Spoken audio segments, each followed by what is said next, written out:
নবীর প্রতি অজস্র দরুদ ও সালামের নজরানা, যিনি শাফিউল মুজনাবিন রাহমাতুল লিল আলামিন নূর নবী মুহাম্মদুর রাসূলুল্লাহ সাল্লাল্লাহু আলাইহি ওয়াসাল্লামের দরবারে অগণিত দরুদ ও সালামের নজরানা। সকলে বলি সাল্লাল্লাহু আলাইহি ওয়াসাল্লাম। এরপরে আমি যে কোরআনে কারীম থেকে একটা আয়াত তেলাওয়াত করেছি, আহাসিবান নাস আইয়ুতরাকু আইয়াকুলু আমান্না ওয়া হুম লা ইফতানুন। আল্লাহ পাক রব্বুল আলামিন সূরা আনকাবুতের ভিতরে বলছেন যে মানুষ কি এটা মনে করে নাকি যে তারা বলবে আমরা মুমিন, এটা বললেই তাদের কি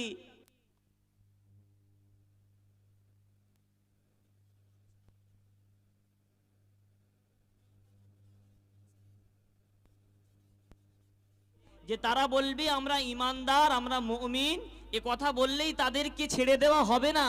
অবশ্যই তাদেরকে পরীক্ষার সম্মুখীন হতে হবে, তাদের থেকে পরীক্ষা নেওয়া হবে। আল্লাহ পাক রব্বুল আলামিন কোরআনুল কারীমের ভিতরে এই আয়াত ঘোষণা করলেন।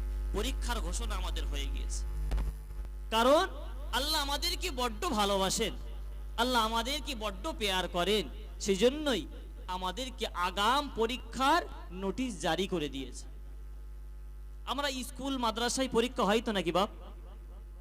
স্কুল মাদ্রাসায় পরীক্ষা হয়। একটা ছেলে একেবারে ক্লাসের ফার্স্ট বয়, সে ছেলেটা ম্যাথমেটিক্সে যেটা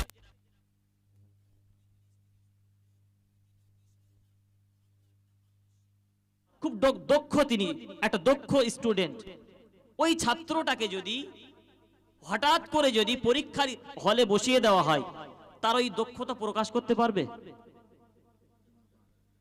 হঠাৎ করে দিলে কখনোই সে তার দক্ষতা প্রকাশ করতে পারবে না। সে যত ভালোই স্টুডেন্ট হোক না কেন, তার পরীক্ষার আগে তাকে একটা নোটিশ জারি করতে হবে যে অমুক মাসের 1 তারিখ থেকে তোমার পরীক্ষা। তাহলে কি না ও যে বিষয়ের উপরে পারদর্শী সেগুলো আরো ভালো করে দেখে নেবে, তাই তো নাকি? এবং স্কুলের মাস্টাররা ছাত্রদের যে পরীক্ষা নেয়, কোনো মাস্টার কি চাই তার ছাত্র ফেল করুক? এটাও কিন্তু চায় না। কেন মাস্টার চাই যে আমি যদি আপনার মাস্টার সাহেব ধর ইংলিশ টিচার, মাস্টার সাহেব চাইবে যে ওই ইংলিশ ছাত্র, স্কুলের যে ইংলিশ যে ছাত্রগুলো, তারা যেন ইংলিশে বেশি নাম্বার নিয়ে আসে। কিন্তু মাস্টার মশাই এটাও চাই যে তাদের ভিতরে পরীক্ষাও হোক। এবং যদি ওই স্কুলের মধ্যে যদি ইংলিশ যে আপনার বিষয়, ওই বিষয়ে যদি ছাত্ররা একটু বেশি নাম্বার আনে, তো স্কুলে টিচারদের মধ্যে একটা মিটিং হয়। স্কুল বলেন, মাদ্রাসায় বলেন, টিউশনে বলেন, প্রতিটা জায়গায় শিক্ষকদের একটা মিটিং হয়। ওই মিটিংয়ে গিয়ে তিনি বুক ঠুকে বলেন, দেখেছিস ইংলিশ সবাই 99% পেয়েছে, 80% পেয়েছে, গর্ব করে বলে।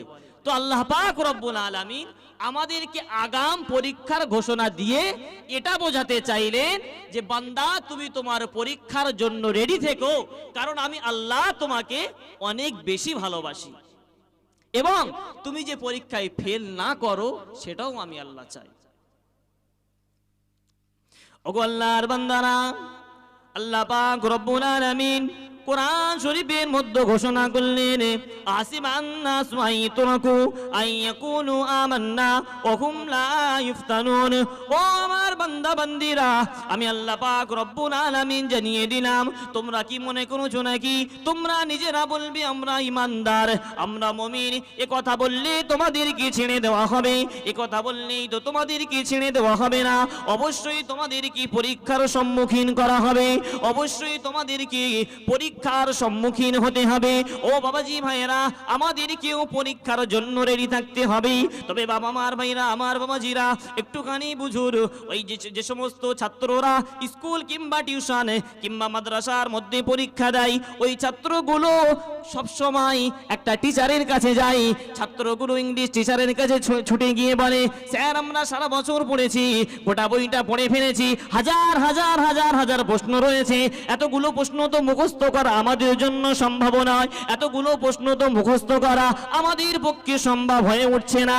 গণিত টিচারের কাছে গিয়ে, ম্যাথ টিচারের কাছে গিয়ে মাস্টার মশাইকে বলে ফেলেন, স্যার আমাদের তো এতগুলো অঙ্কর সূত্র আমাদের তো মনে রাখা সম্ভব নয়, হাজার হাজার হাজার হাজার অঙ্ক সূত্র তো আমাদের পক্ষে মনে রাখা সম্ভব নয়। ভাইরা আমার, বাবাজিরা, বাংলা টিচারের কাছে গিয়ে এমনি ভাবে ওই ছাত্ররা বলতে থাকে, স্যার আমাদের তো হাজার হাজার হাজার হাজার গোটা বইটার ভিতরে আপনার প্রশ্নের উপরে প্রশ্ন, প্রশ্নের উপরে প্রশ্ন, এতটা প্রশ্ন তো আমাদের পক্ষে মুখস্থ করা সম্ভব নয়। ছাত্ররা স্যারদের কাছে যায়। তখন ওই যোগ্য টিচার, ওই অভিজ্ঞ টিচার তখন ওই ছাত্রদের 1000 প্রশ্নের মধ্য থেকে বাছাই করে করে 200 কিংবা 100 আপনার টিক মেরে দেয়, যেটা কি আমরা খুব সহজ ভাষায় বলি সাজেশন। তাই তো নাকি? একটা ভালো ছাত্র যদি, যত ভালোই ছাত্র হোক, তার পিছনে যদি একজন সাজেশন দেওয়ার মতো কেউ না থাকে, ওই ছাত্রটা ভালো ফলাফল করতে পারবে না। কারণ 1000 প্রশ্ন, 1000 তার আর আসবে না। 1000 কি আর আপনার প্রশ্নপত্রের মধ্যে দেবে? কখনোই দেবে না। তার মধ্যে দেবে কটা? বড্ড জোর 15 থেকে 20টা কিংবা 50টাই ধরলাম।